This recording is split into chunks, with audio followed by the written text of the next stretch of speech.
Hey, it's Dee again. In this video vlog, I'm going to talk about my lecture that was researching the digital. And the first thing that my lecturer said was, "What do you think is digital? What do you think first comes into your mind?"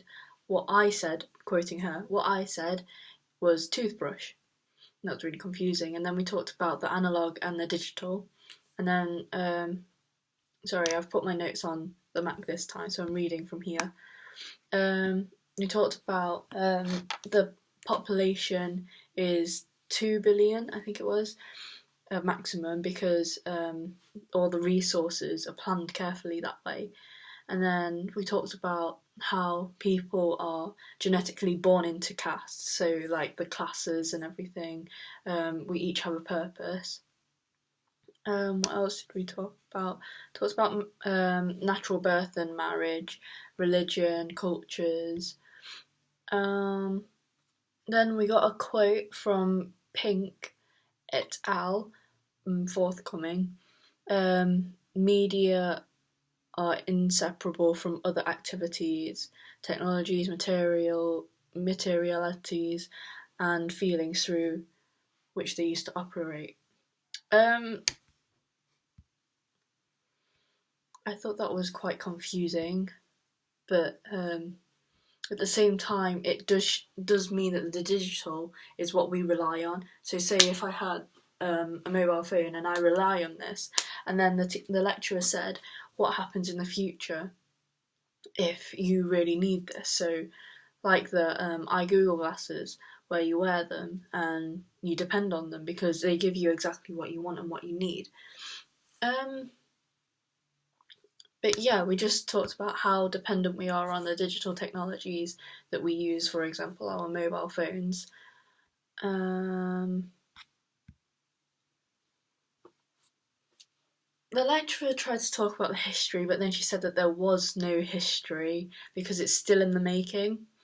It started emerging in the 90s, and it was mainly a experimental thing, technology driven and technology diverse.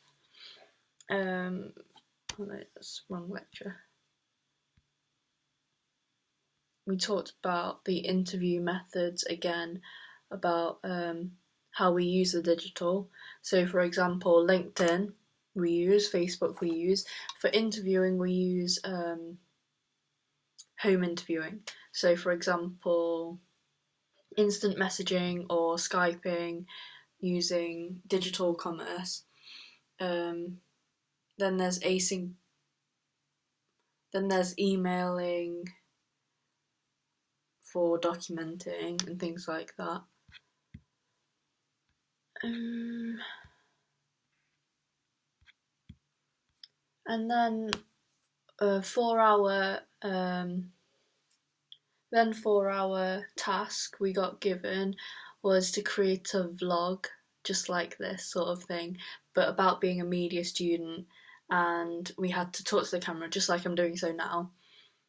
And for this one I'm editing everyone's vlog, whoever sent me their vlog, so I can edit it all together and then put it again into the behind the scenes video. And then we have to make sure that the timing is right and think about if we can squeeze it in, as we had to cut it very finely. So for vlogging it's more difficult because you have more to talk about, but you have to cut out all the ums and ahs to make sure it fits the time slot, because the behind the scenes video is only half an hour long, but because we have 8 weeks worth of behind the scenes videos and the actual video, and that all goes together, so it's quite difficult to cut everything precisely down to fit the requirements. But yeah, that's what we've been doing. All I need to do now is to edit everyone's vlog and carry on getting other people's vlogs in. But so far, it's been good. My group has been good. Amy and Connie especially have helped me so much. If ever I got stuck or anything, we're always there to back each other up, which is always a good thing. But yeah, that's it. Thanks. Bye.